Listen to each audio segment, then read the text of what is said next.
Hello guys, so basketball update at may bago ng head coach ang Magnolia Chicken Timplados at Shots at wala nang iba kundi si Tiniente L.A. Tenorio. Siya ang bagong head coach na papalit dito kay Chito Victorero. So itong si L.A. Tenorio ay coach din siya ng Batang Gilas, yung Gilas Youth Under 16 at Under 18. At recently nag-champion sila sa Siaba Tournament, ang Gilas Pilipinas Youth. So, itong si LA ay recently ay retire na ito as player ng Barangay Ginebra. At nabasa ko sa post nung nakarang araw dito kay Snow Badwa sa Facebook na rumors pa lang na itong si LA Tenorio ay mapupunta na sa Magnolia at itong si Coach Chito ay papalitan na. So mukhang nagkatotoo naman yung post ni Snow Badwa at binalita na kahapon sa Spin at sa Tiebreaker at sa iba pang news outlet na ito si L.A. Tenorio na nga ang bagong head coach ng Hot Shots. So ang isa pang kumpirmado, isa pang pagbabago dyan sa coaching staff ng Magnolia ay itong si Jason Webb ang magiging team governor ng Magnolia. Kapalit niya yung nagre-retiro na si Rene Pardo. So ayon dito yan kay kinumpirma na yan ni SMC Sports Director Al Francis Chua. So dalawang pagbabago dyan sa Magnolia, itong si Jason Webb na previously assistant coach magiging team governor na. At itong si L.A. Tenorio ang bagong head coach. So ang abangan natin sino-sino kaya ang magiging parte ng coaching staff ng Magnolia sa ilalim ni Coach L.A. Tenorio.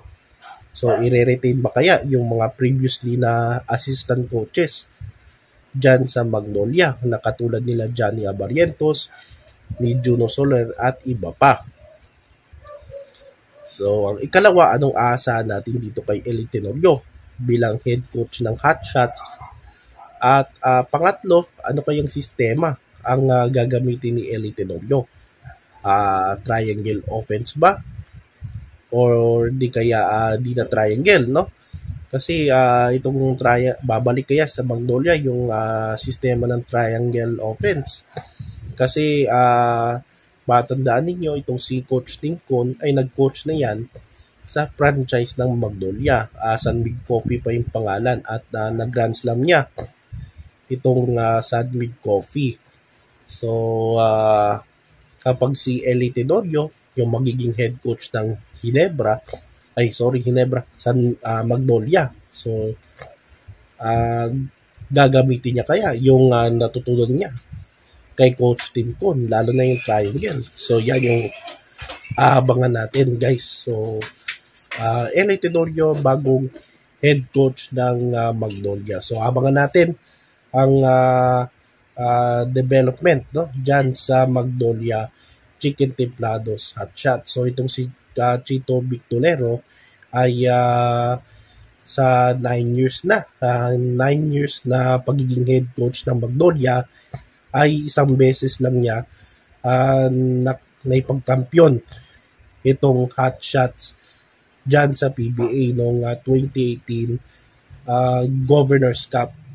So after championship nila ay hindi na sila nakaulit ng PBA title. Kaya itong Magnolia ay kinakantsawan ng mga ibang fans na malakas lang sila sa elimination pero pagdating sa playoffs ay kinakapos na. So minsan laglag sa quarters, laglag din sa semifinals, o di kaya natatalo sila pagdating ng finals. So yan, napagdesisyon na ng Magnolia na talagang palitan na itong si Coach Chito at palitan na at ang magiging head coach ay itong si L.A. Tenorio. So itong Magnolia at Ginebra ay mag-rival yan kahit despite na mag-sister team sila under San Miguel Corporation, itong dalawang team na ito ay talagang rival na. At yung game nila na Manila Clasico. So, anong magiging epekto ito, no, sa both sides, sa Magnolia fans at sa Ginebra fans? Dahil at ano kaya magiging reaction ng lalo na yung Magnolia Pure Foods fans, dahil lang magiging head coach nila ay galing sa kanilang karibal na team, which means yung Ginebra. So yan yung abangan natin, exciting to, no? So abangan natin yung coaching tenure ni LA dyan sa Magnolia. So yan guys ang PBA update sa araw na ito.